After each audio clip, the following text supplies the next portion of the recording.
Hey guys, this is Be Communications, and a little bit something different here, as you can see by the title. I wanted to do something a little bit different here. I usually don't do stuff like this, like comic book reviews. I did one before, like RoboCop comic, I believe, and I actually there's a lot of stuff I want to do. I want to do more of those comic book reviews of Camtasia. I want to do a whole lot more other stuff. I want to do some more of the Never Was series. There's just so much stuff that I want to do, but we have so much time. Actually, I have a lot of time, but I spend too much of it sleeping. So maybe I'll just cut down the sleep and do some more productive stuff. But anyway, I thought this would I definitely wanted to do a video about this because I didn't even know this existed until I saw it on eBay, and I was like, well, boy, why can't I have that? And because I'm such a big fan of this movie, and that is Waxwork the comic. Yes, Waxwork the comic book. It's a comic book. By Blackthorne Publishing. I believe there's only one issue. Of course, it still says #1. They never had another issue. They did. I don't see it anywhere. And there were actually, though, there were two different versions of it. This is the version of the comic with the poster art. It's really cool, actually. More reason why this should be on Blu-ray. Why is it not on DVD? I mean, it's on DVD, but Blu-ray? And why the hell is the German release the only release on DVD that has a featurette on it? Why the hell is that the case? I really want to know, because fucking Lionsgate or Artisan or whoever it was released a 2-disc is lazy. Lionsgate was thinking about making a Waxwork special edition, and even Zach Galligan was interested in doing a commentary and doing interviews, and then out of nowhere they decided, nope, we're not doing it. They decided to do one for the Wraith and the Gate instead. I like the Gate. I think the Wraith, but the Wraith, Waxwork is so much better than the Wraith. So the Waxwork deserved way better. They deserved the special edition, in my opinion, 10 times more than the Wraith did. It's not that the Wraith is a total piece of shit, but compared to Waxwork, it's not even close to be as good.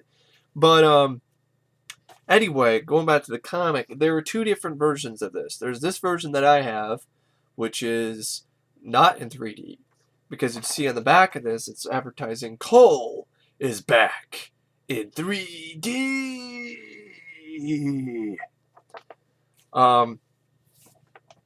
And so I guess there was another one that was published that was in 3D. You could wear the red and blue 3D glasses and read a comic in 3D. Waxwork comic in 3D. I don't have that one. If I saw that, I might pick that up too, because hey, it's in 3D.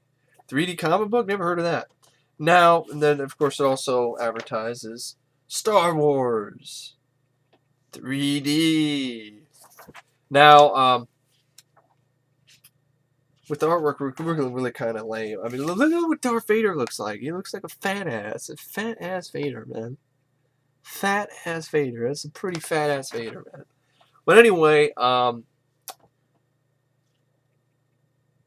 so you probably want to know, get my thoughts on the comic. I will. I read this. It's a pretty quick read. It's not very long, of course. It's like, there's no page number. There's no page numbers on, oh, there is. There's like 31, it's 32 pages. Pretty short comic. There was no novelization in the film, so this pretty much counts as a novelization, as the only, sort of way the film was put in writing was in the comic book form. And there's another film that I had the comic adaptation. I don't know where the hell it went. I had a comic book adaptation of Moontrap, and I don't know where that went. I have to say that one's better than this. That has better artwork, and that actually has really cool behind-the-scenes stuff at the end. I was kind of bummed that there wasn't behind-the-scenes stuff at the end of this, which I really wish there was. But then it's still pretty cool because it's Waxwork, the comic book. I mean, how is this not cool? This is really cool. And also, it was really interesting because this used an early draft where one of the wax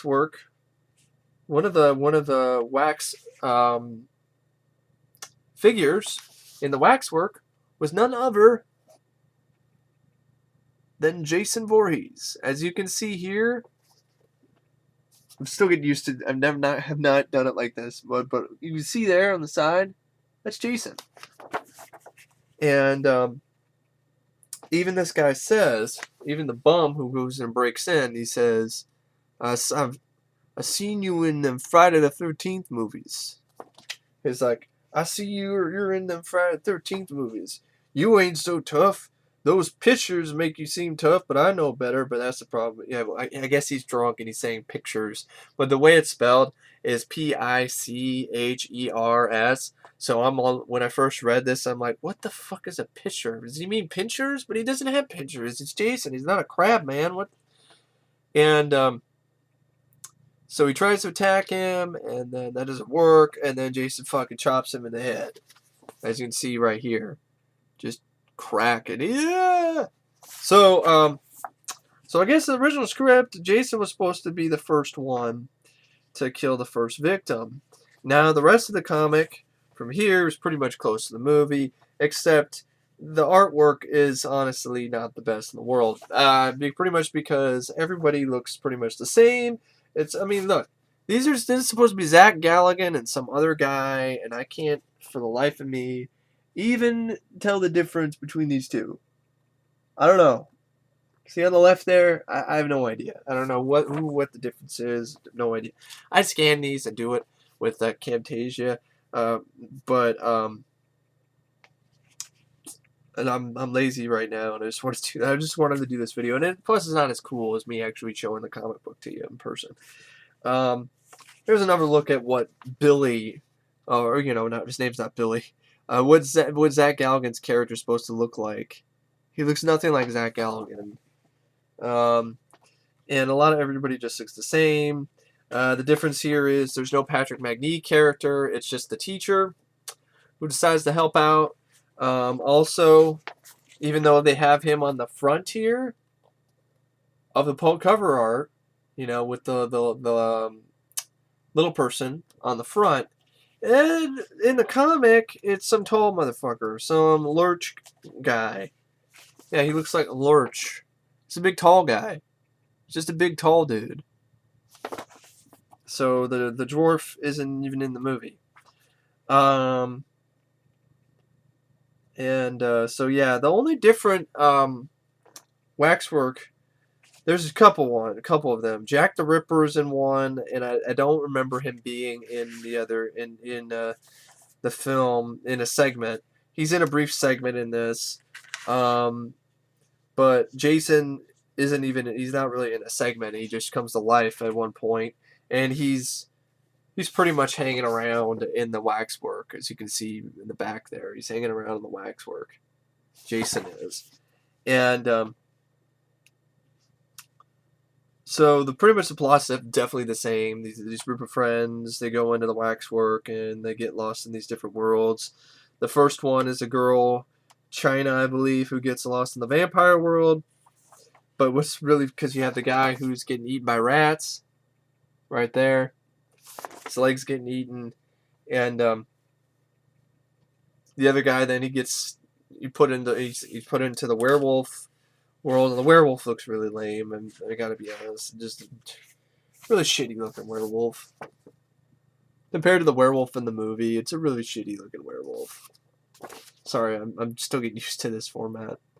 Right there. It's a pretty shitty looking werewolf, to be honest. So you have that. This is pretty much exactly the same as the original story.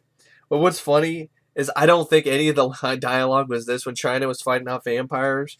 She wasn't fucking up so many vampires. Like, she's like the female version of Ash. She's like, come on, bitch, you're not so tough. Look at this stuff. Come on, bitch, you're not so tough. And then fighting more vampires. Oh, lady, you want to fuck with me too? Yeah, seriously. Sink your teeth into this, bitch. She makes a cross and burns her in the head. It's like, have some old time religion, and then she blows up, and there's oh, gross. Okay, who's next? I don't think China was that much of a badass in the movie. I wouldn't say I wouldn't want to see that scene. Fighting vampire ladies off, and the other girls are just saying, "Come on, bitch, you're not so tough." Okay, lady, you want to fuck with me too? It's surprising. The comic actually has a lot of swearing in this. Here's another close look at the shitty werewolf. It looks like some dumb thing from a Scooby-Doo show. I don't make it wrong. I like Scooby-Doo, but not when in Waxwork. What happens is the guy gets bit by the werewolf. There's a cool scene. I think this was in the movie. The werewolf rips the dude's head apart. Shoot at the werewolf. The guy gets bit. He turns the werewolf, and then kind of stuff. Then he come back to random shit like this with the girl. She's once again. She's like, come on, come on. How do I get out of this chicken shit place? Then the vampire guy seduces her, bites her on the neck, and then she's like, oh my god, oh god, yes, yes, yes, and then she's like, I'm coming. What? You're coming to with the vampire dude, or are you gonna be with him forever, or are you literally coming? Are you coming in your panties? I don't know. I don't know. I don't think I want to know, but I'm gonna go with the other one. I'm gonna go with the second option. Then more people get put in the waxwork. You have the main girl played by I believe it's. I'm gonna do some more research again. I know I should know better. I'm a huge fan of Waxwork, and here I am like, duh, I don't remember the cast. I'm just double checking to make sure I have the right character, the actress. Yeah, Deborah Foreman. I was right, Deborah Foreman. So what happens is one guy, Mark, I believe. Yeah, Mark, played by Zach Galligan. I believe he gets thrown in the. I believe he was thrown in the Night of the Living Dead thing anyway. Or it was the mummy thing. I don't necessarily remember if it was a mummy thing or not. It's been a while since I've seen Waxwork, and this comic doesn't really explain very well which character's who. It's hard to tell the difference because they all look the same. So, but anyway, so you have a little bit of the zombie Waxwork scene here, which is pretty much the zombie version. It's like they get into the Night of the Living Dead.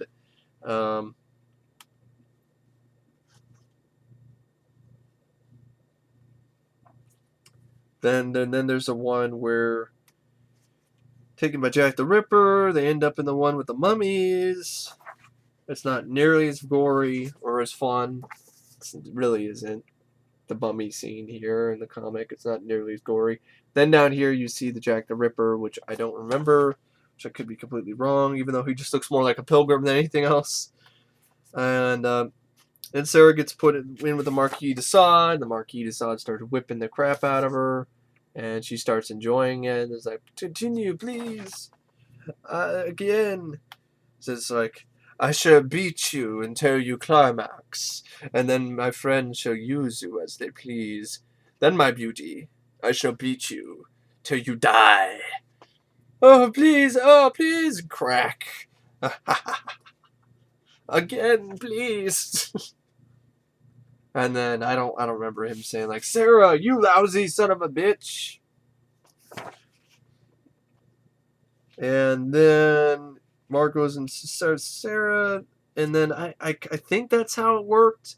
They just don't have to believe in them, and then they don't affect them at all, and then anything they do doesn't do anything, and then they'll let them go. Get out of the waxwork, get out of the world that was created, the world the waxwork was in. Marquis de Sade. Then they realize that the last victim was Paula, and she's been killed.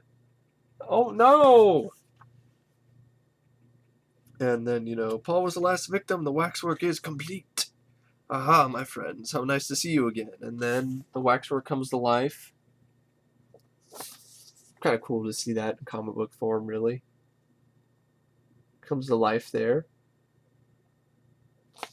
Try to get a little bit closer here with it.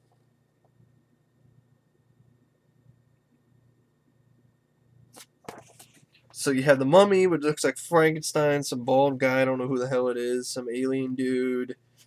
a big hunchback guy, and then have a little bit of the fight. I almost wish this a longer. I mean, this should have been a longer comic. I mean, 32 pages is way too short. Even a lot, even Marvel comics, a lot of stuff isn't this short. I mean, it's really short for a comic for one issue. I mean, I've had comics that are just, but then again, I guess 32 pages is a decent amount for a comic issue. Um, and then Jason, you have Jason here. But really lame, really. He's like, get up after this, hockey mask. You're like, that's the best one-liner you could come up with? I was glad that never saw that in the film, because that's pretty lame. Get up after this, hockey mask. My dear boy, a sword, reading sword, centuries before you were born. And then, I believe it's Attila the Hun, but it looks like Dracula, so we cut Dracula's head off, or Attila the Hun, I have no idea. And then the place burns up, and then the guy who looks nothing like Zach Galligan, and this bearded dude who I don't even think was even in the movie. And come on, Sarah, let's get. Really, let's get. Let's get it on. Let's get out of here. Like, did you forget? And then it's like the next page is like, oh shit. And because the Marquis de Sade guy shows up and says, "Not so fast, youth. We have some unfinished business." And then Mark sword fights with the Marquis de Sade. Careful, right? Yeah, right. And then some guy's like, Bob. Oh, jeez. There's nothing you can do for him. Soon you will learn the true meaning of pain, young friend. And then, I guess this last few panels, I don't even know what happens, really. And then pretty much they escape because they ran out of fucking pages. And the professor gets killed in a really lame way. I mean, not the professor. The guy who was running the waxwork. The guy in the wheelchair just stabs him with a sword. It's not nearly as cool as the movie. And then they get away from the burning building. And then it pretty much just ends the same way with the hand. With the hand coming out. The hand is the one surviving thing of the waxwork. And then it says issue number 2. The Boy Who Cried Werewolf, but I think that's just issue number 2 for the werewolf comic, which I think was based on the werewolf TV series. So yeah, that's Waxwork the comic. More fun than a barrel of mummies. I wouldn't say that. I wouldn't say the comic lives up to the tagline. I'd say the comic itself is it's a fun novelty thing. I mean, for a fan of the movie, it was fun to read it. It was a fun, quick read. I wouldn't say it was incredibly terrible, but it wasn't like it was amazing and awesome and like, oh my god. Like, if you find it for cheap and you're a fan of the movie, yeah, pick it up for collector's purposes, because you're a fan of Waxwork. It sounds curious to you, find it and give it a look. If don't spend way too much for it. I mean, don't spend anything more than $10. That's all I gotta say, because it's a little bit rare. And I paid about $8, so don't spend anything more than that. About 10 for this, because it's way too much. So spend 20, way too much for this. So 10 around there, and even if that doesn't sound like a lot for you. I mean, if you can find it for like really cheap somewhere, go for it. Because I'm pretty sure this will become a collector's item if it hasn't already. But it was alright. I think it was interesting to see some of the stuff that wasn't in the film, like the Jason Voorhees stuff. Stuff like that. That was interesting to see. And other stuff that was alright. Different sort of moments. Fun moments with the China vampires, which I do not remember being in the film.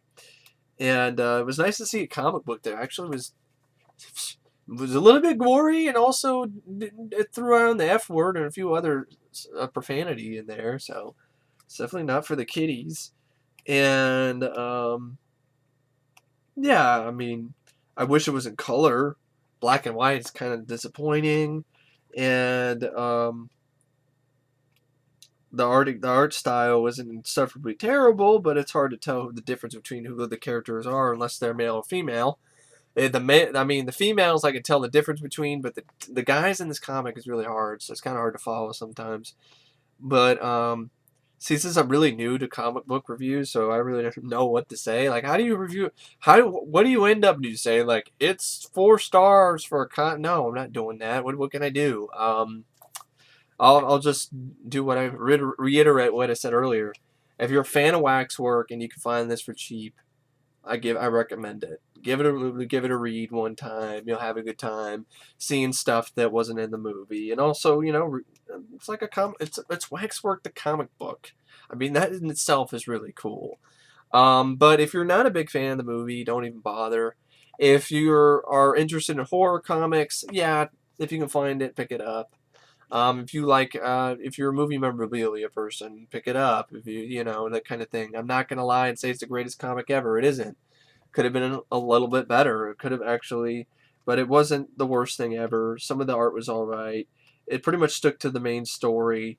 It added some stuff that wasn't in the movie, but some stuff that was actually kind of entertaining. I wouldn't have minded being in the film.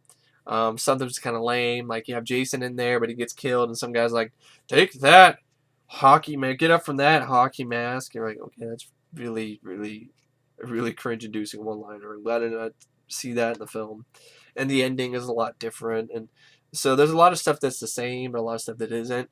And it even says before the comic, pretty much after that, the beginning with Jason, it says like freely adapted from the screenplay by Anthony Hickox. Um, so yeah, I mean the script was by John Stevenson, who wrote the script for the comic. Pencils were by Nigel Tully, inks were by Edgar Martiarino, and letters were by Craig Colbert. So yeah, for an interesting novelty, fun, little oddity, it was an interesting, fun comic. It was worth a read. So I really don't know what to say. That's Waxwork the comic. Waxwork the comic book. I mean, that in itself, in my opinion, is really cool, and I never thought that. I never even knew it existed. So, I love figuring out that kind of stuff. But I gotta say, is this one of the better horror movie comic adaptations? I definitely read better. I'd probably say Marvel's House 2, the second story, was a little bit more because it was color, it was fun. I might do I'll do a video about that too. Um, Marvel's adaptations of their films or of movies were pretty good, like Raiders of the Lost Ark, Temple of the Doom, Indiana Jones and the Temple of Doom. A few others were pretty solid. Moontrap, like I said, was a little bit better than this. But I'd say it does not even come close to the holy grail of comic book horror movie comic book adaptations, which is one I'm dying to get my hands on. Creepshow. Creepshow, the comic book adaptation with artwork by Bernie Wrightson, is the top. Is the best horror comic book adaptation out there. This is alright. It's fun. And it's a worthwhile addition to my collection. So anyway, thanks for watching my review and showcase of Waxwork the comic book. Hope you guys enjoyed it and tried to do something a little bit different here. And stay tuned for more, hopefully entertaining, fun videos. And I will see you guys later. See ya.